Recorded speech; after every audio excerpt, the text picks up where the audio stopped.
Welcome back to the Football Fitness Federation podcast. This is episode 199. I'm delighted to welcome onto the podcast today performance coach and assistant coach at Grenada national team, Claudio Alteri. Claudio, how are you? Good. Thank you, man. Thank you for the opportunity. Thank you. I know we've just been saying we've got a slight difference in sort of temperature and climate going on from the UK to the Caribbean, but we'll move past that pretty swiftly.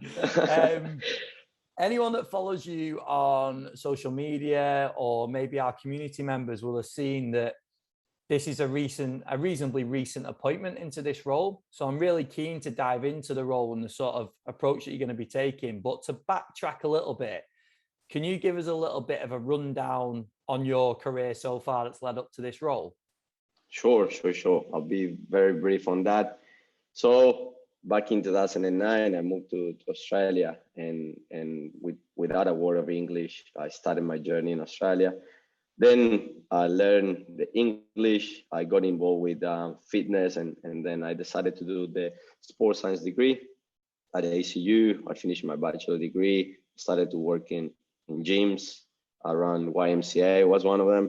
And then I completed my master degree at ECU program in Perth, and with fantastic practitioners and lecturers. And then I worked at NNU, which is the Australian National University, then NPL clubs, Football New South Wales high performance program. And then my first international job was with Indian national team.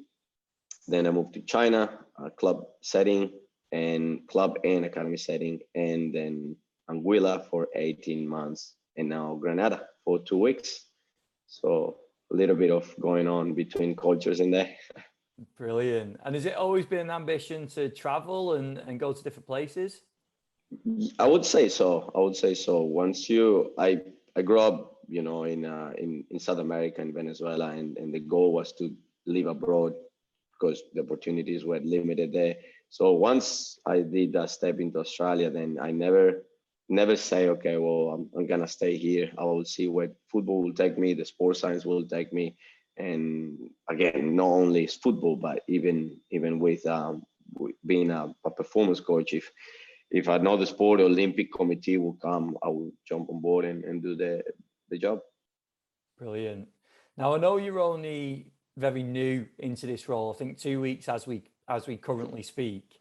Yes. But what are some of the key responsibilities and roles in this position? Yeah. So I think that the key is to set up I mentioned it before, to set up a performance mentality, something called, something that takes care of you daily, prior to coming into the sessions and after the sessions. I think the preparation of the younger players, it's quite limited. The PE teaching at schools it's probably not up there yet, and that's probably my main role, to go and set up very basic movement, foundation movements for young ones, and then again, the mentality of senior players to come, 45 to an hour prior to the session, to do the activation exercises, to come and do a proper warm-up, a planned warm-up, a program before the session, and then after the session, take the recovery into accountability. That's the main key, just to set up, again, the football fitness culture I keep mentioning. Yeah, brilliant. Because we've just been speaking before we recorded about the differences and the opportunities in terms of going back to like even school with PE. And I just said, it's something we probably really take for granted, isn't it? That in the UK, these kids have these opportunities and this exposure to PE on a regular basis. And whether they then go on to go into any sort of performance or not is a different debate. But you're not in that same position, are you, with the players that you're getting? Exactly. No, that's what we were talking before. Like, for example, a kid in the UK, I would imagine, and in Australia, 13, 14 years old, will play basketball, tennis, and football and rugby, and there is a lot going on that topic on early specialization or not.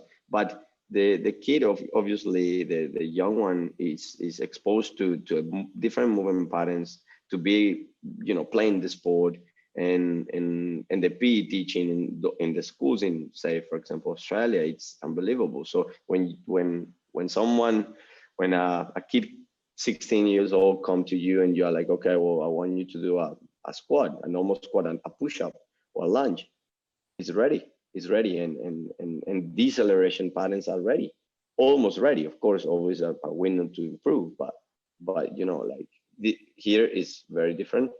They don't have that for many years, or probably none. So when I come to the island, let's say, it's brand new. So a lunge is like, wow, is demanding. Push up is demanding.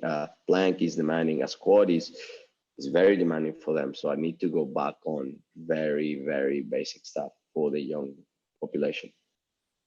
And I know your title is performance coach and assistant coach. So in terms of the assistant side, does that mean that you're supporting on the technical tactical side as well, or how does that look? Yeah. So when I first spoke about the job, I think I've been focusing a lot in football, probably my entire career or the last 7 years. And I would say yes. I jump sometimes to assist the assistant coaches. I wouldn't go, for example, in the middle of the game. Well, hasn't happened yet because we haven't got any game yet. But I will go and force a substitution or anything like that, or a formation or anything like that. That's totally up to the coach and assistant coaches. But obviously, being on the bench and writing notes and see, watching the game. I love the game. I love football, and I will watch 3 or 4 matches a week, sometimes even 2 a day. So I'll write notes and I'll give advice. I provide advice to the assistant coaches and coaches. So that's probably part of the role as well. And then obviously, if I feel like in a warm up with the senior team to put a passing drill and is a passing drill that suits the assistant coaches and coach, why not? Yeah. So I have that freedom and flexibility with the Grenada national team. Brilliant. And what do you think about the understanding side of in terms of technical tactical for strength conditioning coaches and sports scientists? Sure. Like, how important is it for us to understand that side, do you think? No, I think it's crucial. I give you an example, right? So with Anguilla, we used to play a 4-4-2, 2 blocks of 4, and then the 2 strikers. Yeah. So for me, obviously, it's a less demanding, and I can show data. It's a less demanding formation than a 4-3-3 or 4-2-3-1. Okay, and I will argue that the strikers in the 4-4-2, they do much more cost. I call it cost more than loading or everything like that than the rest of the team. Why? Because they need to go and slightly press, let's say, not the wings, the backs, the 2 backs, Full and backs. the other one cover the full backs, and the other one cover the 6 or the number 8. So they're constantly doing that movement on a curve speed that you need as a performance coach now, that you need to go and train. Whereas I would say in a 4-2-3-1, the two wings, they need to cover a lot of high speed runs. Your striker needs to move quickly, so his acceleration pattern and his deceleration pattern is quite it's quite fast, and you need to train for it.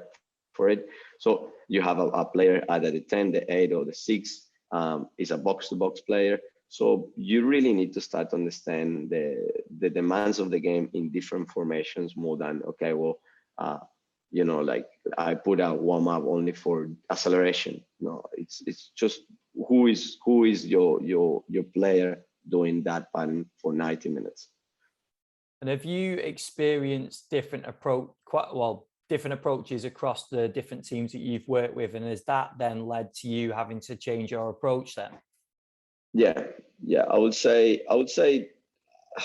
the midweek in a club scenario. Yes, man. In a club scenario, you have that that flexibility where you can go and do individual kind of session or let's say the strikers going to score, the defenders going to defend, and you have that, say, towards the end of the week, say on a Thursday, you can, if you play on a Saturday, on a Thursday, you can definitely go and do that.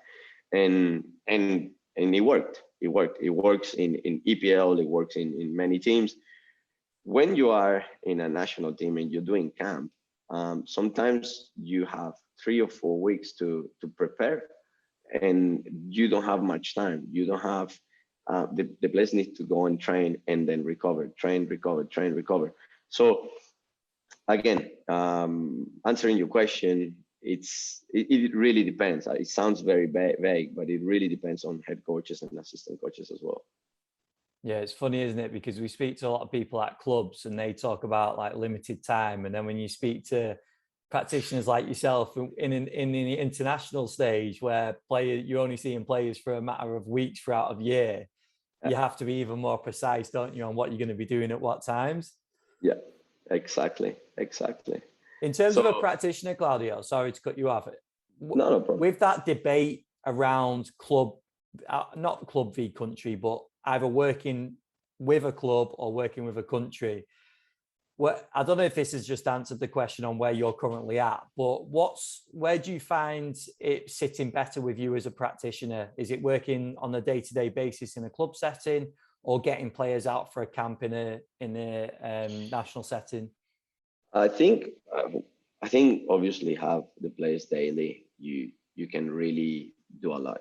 You can really have, that not only forgetting now the science and being a practitioner, as a person, you can get out of them even more. Okay, that's the first thing. Going back to club, I think that the game itself does a lot.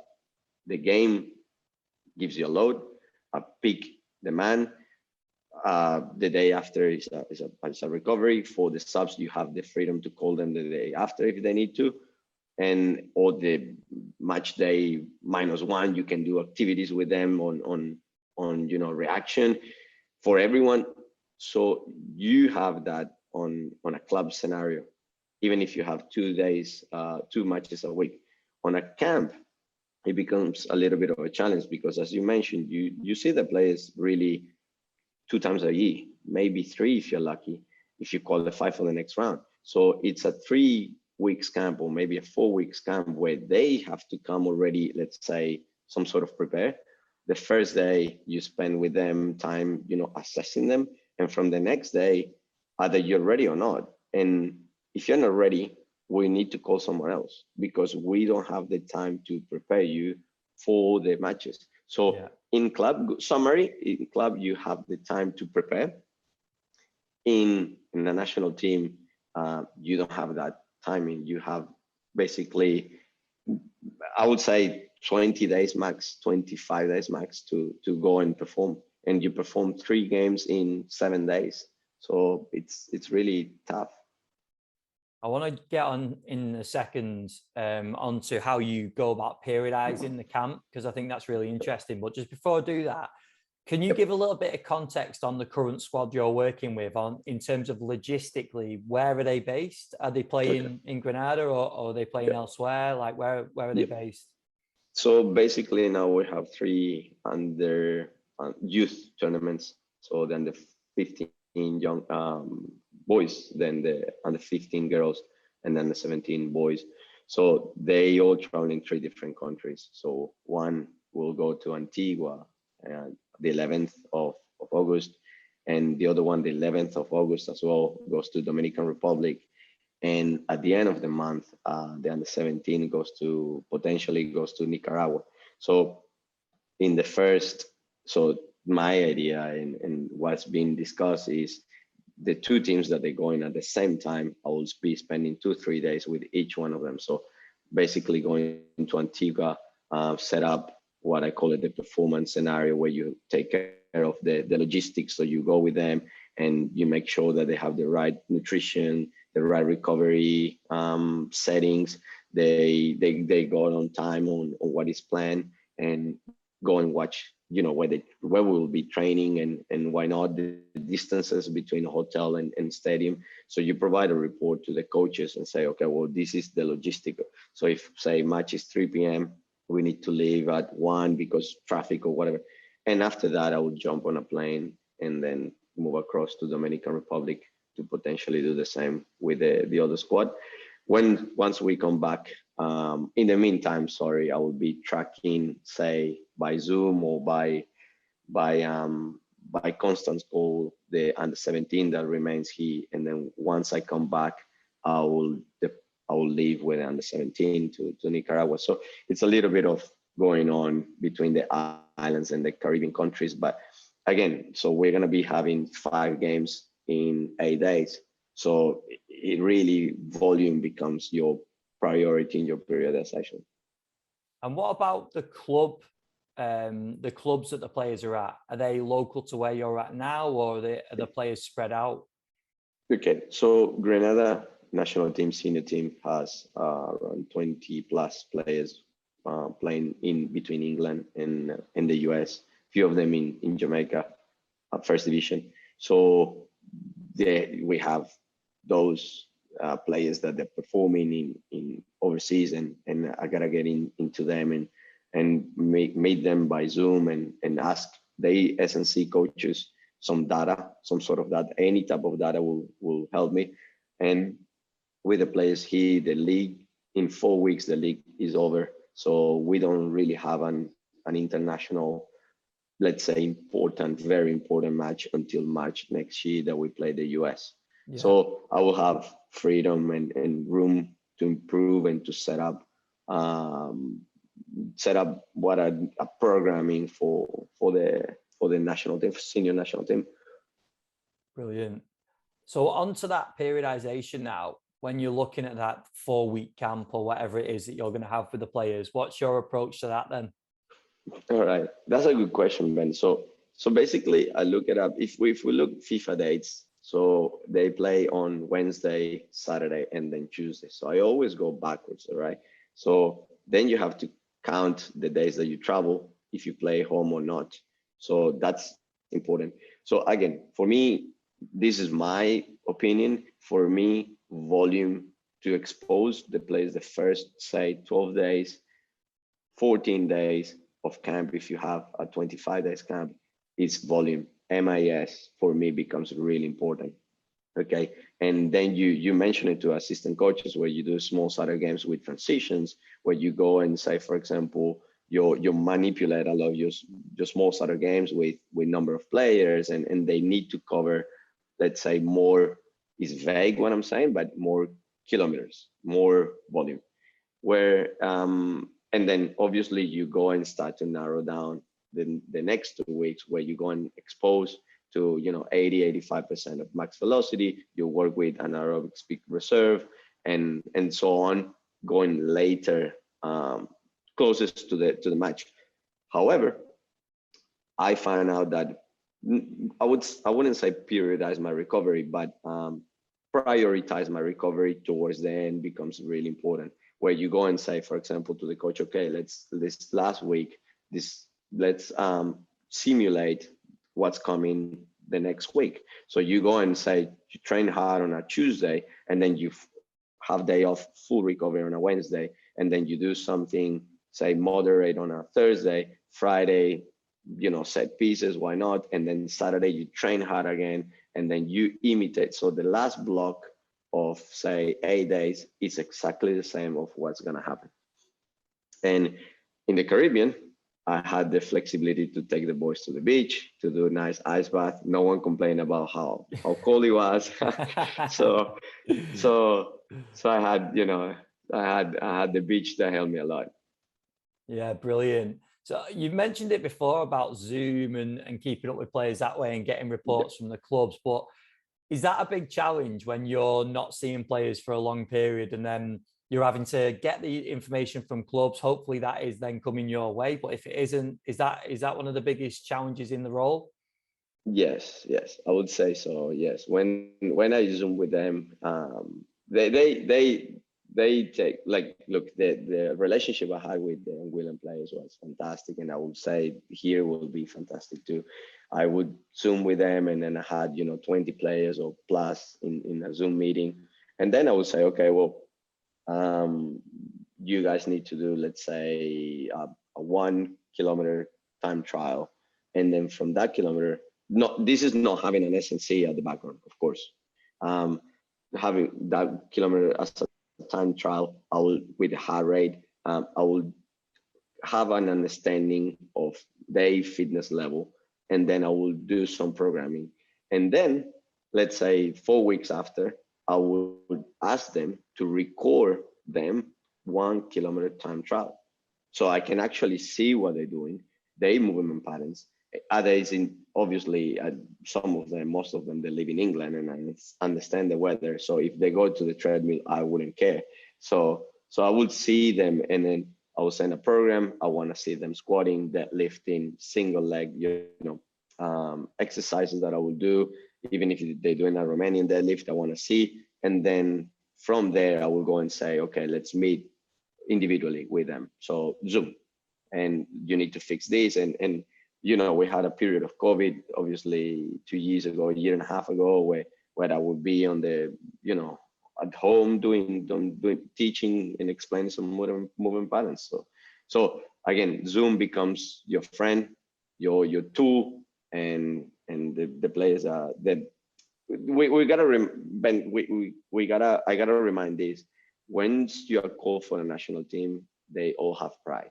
They all want to come and represent the country. They all want to go and say, oh, I'm going to CONCACAF World Cup qualifiers or Nations League. So they all want to put the work, and that's fantastic, Yeah, that's one thing I was going to ask in terms of that compliance. When you're asking for videos, players just sending it and they're just getting on with it. But then you've sort of answered it with, because they've got the reason behind it, haven't they? They know why they're doing it.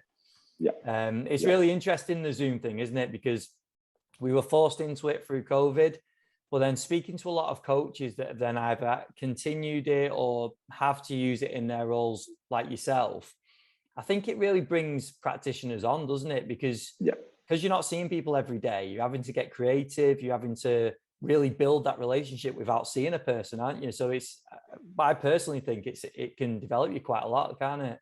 Yes. Yeah, definitely a lot. If you do it, obviously you don't want to come across going, okay, we got Zoom every day or something like that. But if you come across with a nice,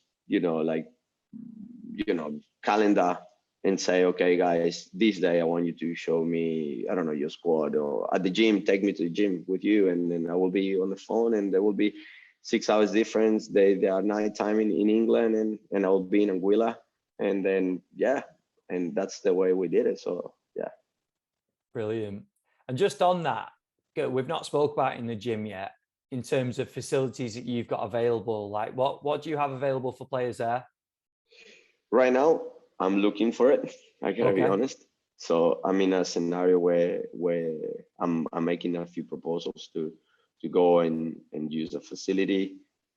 It's not confirmed yet, but as I say, with young players, I got the federation that it got me few bands and mats and foam rollers. So I can do a lot with young players right now with what I have, and I got a space.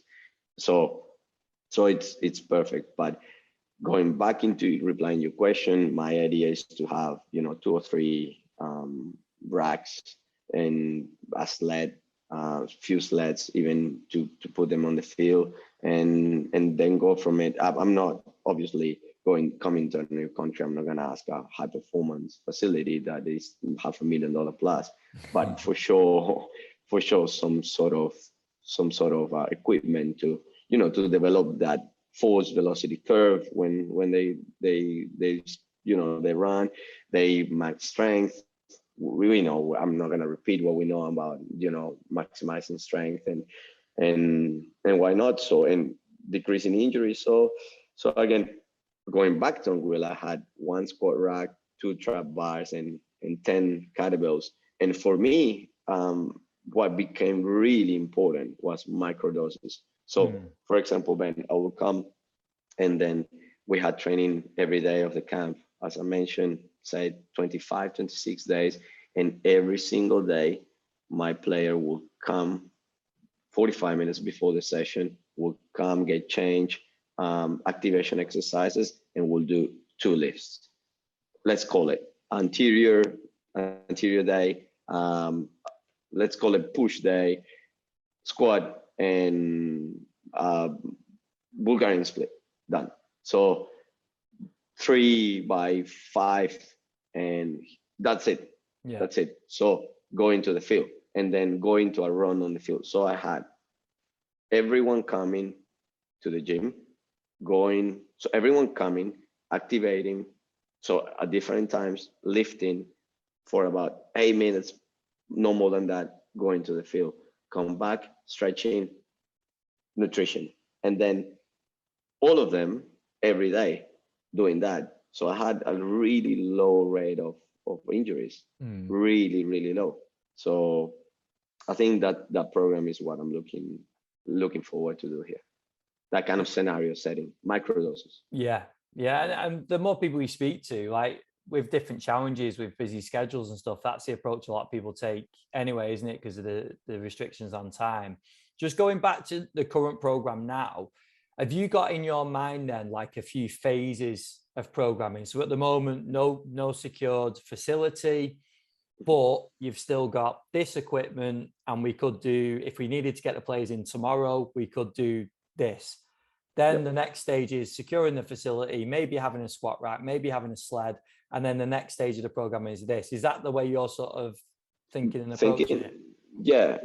I gotta be honest. I met a couple of senior players, and the idea is to start mid-August with we having them on a daily basis, say 5-6 days a week between the under 20, under 23, and seniors. So we have a squad of 30 players, and then going from there, the first thing I would say I will do is my functional movement screen, and why not, and then understand if they have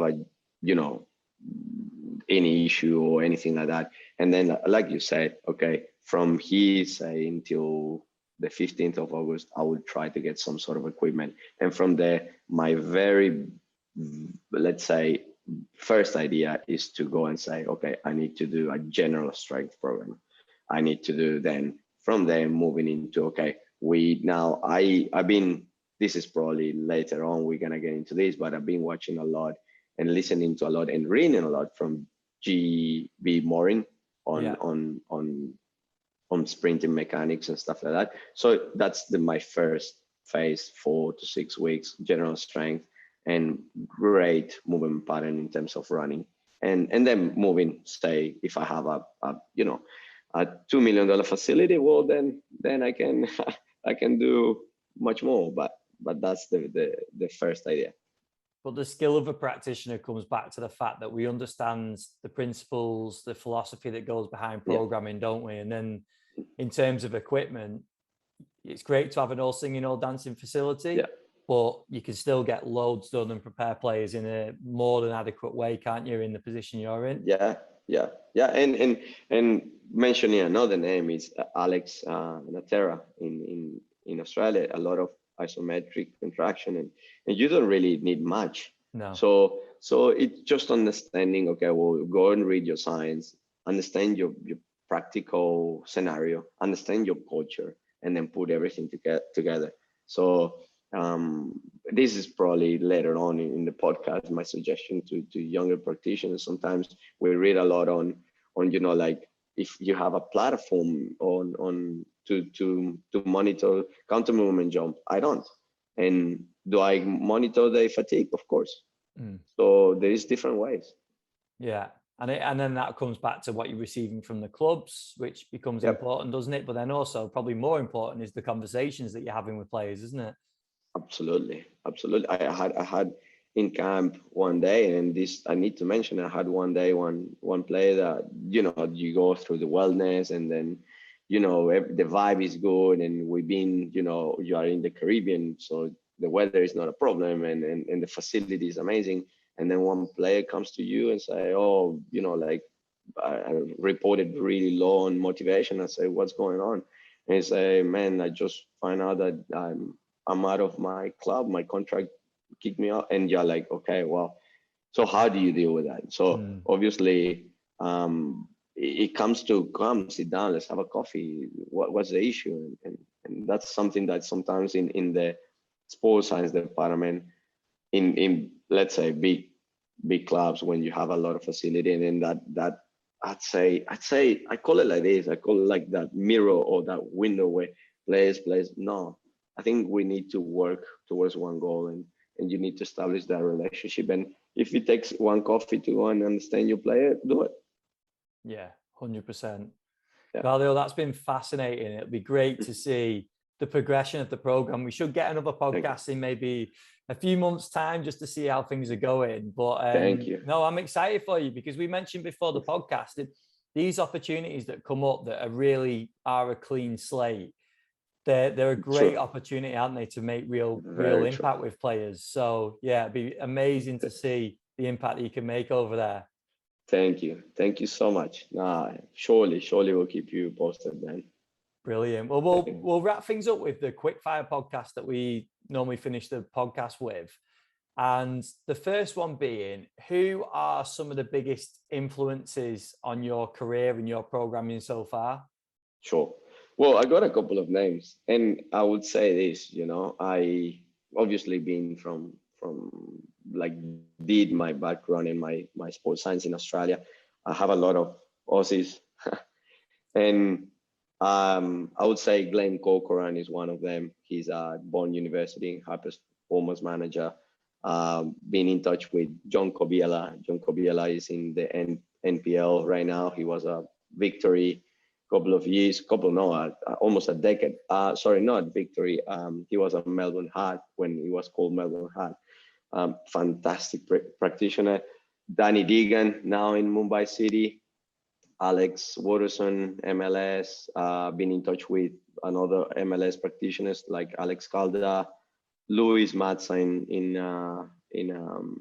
back in Australia. So, well, obviously, I need to mention Darren Burgess. This is one big name in conditioning and in sports science. Martin Boucher, JB Morin. These are names that they come and they teach you. Even if you read a paper or you listen to a podcast, they really are fascinating, names and practitioners. So for me to be in touch with different practitioners lately, I think 2-3 days ago with Walter Grandes, sports scientist at Philadelphia Union.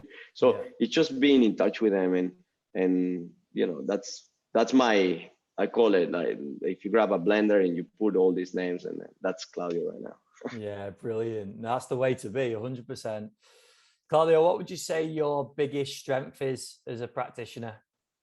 Understanding the cultures, understanding, being very adaptable, being as I say, adaptable, understanding cultures, being a practitioner. Being a practitioner, I think sometimes we take that word for granted when you put it in LinkedIn or with Twitter, when you go and say, oh, I'm a sport practitioner, but be a practitioner more than scientist sometimes. Of course, we need to understand the science, but as I say, just go and okay, I have, cones and hurdles and that's it. Okay, what do I do? Be there. Okay, that's the main thing. I'm a good practitioner, let's say. Brilliant. And then you just said about the culture there. When you go into it, because you've talked about the countries that you've been to and the sort of different roles, club, country, is it always something that you research quite heavily before you go into these roles and these different cultures? Yeah, definitely. For example, one is religion. So you need to understand their religion. You need to understand the main history of the country. Example, this week or next week is Carnival here. And for us in our mentality, Carnival is okay, party, but in here means something different. It's a festival of the suburbs in here, and then they go and represent. So you need to be flexible. You can't put a 8 o'clock session in the morning on a Carnival, because otherwise they will be like, they won't like you. You could, I'm not saying you could, but if you don't have, say for example, if at the end of the month US would have come and play, of course you can. So, but if you have no friendly, no nothing for a bid, then be flexible. Yeah, it's So showing that and empathy, isn't it, to players yeah, and understanding the culture. Yeah, that's really important. yeah. And then one thing I need to mention is the food. The food here is sometimes can be quite heavy, and culturally they're used to eat, in one plate, let's say potato, rice, and pasta. And it's like, wow, that's a lot at night time, or wow, that's a lot. And then slowly, I'm not gonna go and say, no, don't eat no more rice, no pasta, no, just going slowly. Or sometimes it's a lot of, spices and it's heavy. You gotta go and narrow it down slowly to go and, okay, make workshops, make presentations, you as an example, me when I go on camp, they will never see me with a big plate. No, just go and be practical. Yeah, yeah, brilliant. What would be the top bit of advice you'd give to a younger Claudio starting out in the very start of your career? What would That's be a the good top one, bit of man. advice? That's a good one. I think be patient. Be patient, and sometimes again the literature doesn't give you everything. Because I remember when I came out from a master degree, I thought that having GPSs and having a 500,000 facility was everything, and that would make me become a real good practitioner. But it's not. It's not. Be patient. Trust the process. Meet your players. Meet the coaches, establish relationships, and doing the right thing. There's only one way to get there. Brilliant. And then just finally, we always ask about CPD or professional development, continued learning. I know you're someone that's really eager to, like you just mentioned, network with coaches and learn from other people. But specifically, what's the approach you take? Do you read articles? Are you looking at research papers, podcasts? What is it? What's the approach you take with it? Well, the first one, I gotta say, Ben, thank you very much for creating the federation, and it's been fantastic just jumping in and read articles and listening to podcasts from different practitioners worldwide, especially the time that we were home. So thank you. Well, that's one of them. Jumping into conferences is another one. So obviously, I'm planning to go down under in November to do the ASCA conference. And then the other suggestion for me is, and I do it quite often now that the flights are available again, is just to go and visit clubs. Say, for example, those names that I mentioned to you in the US, say, okay, well, I'm spending 3 days on each club. And that's, yes, of course, depends on your budget, but that's, you can really see, you can have the feeling of what the practitioners are doing somewhere else. And not only MLS clubs, I will go and jump on, like even basketball clubs here in the community, see what they do, see what's going on. So I say basketball because I gotta mention this. I watch different sports as well, basketball, baseball. So you get moving patterns from those sports, and then you put them. Oh, this works into my program. This doesn't. So you're flexible. It's a great point and a great bit of advice. And the other thing is, you said about like flying out to different places and stuff, but in Europe, like people are very, very fortunate that they'll have a number, especially where we are here, northwest of England, we've got a number of professional clubs in a small area. So it's just really utilizing that, isn't it? And reaching out to those places. But no, great bit of advice, Claudio. And thank you. Thank you very much for coming on. It's been great to catch up with you. Man. Thank you, man. Thank you. And I gotta mention this. Sometimes here, being the unique performance coach in the Caribbean, sometimes it's like, oh, who do I compare myself? Compare is it's not very, it's very vague to say, but how do I keep progressing? And that's how I do it, like, and then meeting with people like yourself or other practitioners, like just, okay, well, I'm going to the right direction. Maybe I'm doing something wrong and I didn't know. So play humble, I guess. Perfect. Claudio, where would you say for people to keep an eye on what you've got going on in terms of social media, or is there any other links and stuff you want to push? Yeah, I will be posting on social media the coming games, Twitter, Facebook, Instagram, big ones, and then LinkedIn. And then if I find any matches that are live and stuff like that, I will share it and hopefully get the support from worldwide to Grenada. All the Football Fitness Federation podcast listeners will now be supporting Grenada through each game. So you'll have a few extra fans now. Thank you. Thank you, man. Well, no, Claudio, thank you, mate. Thank you for giving up your time and coming on. Really great to catch up. And yeah, all the best in the next few weeks, months ahead as well. Thank you so much, man. Keep you posted for sure.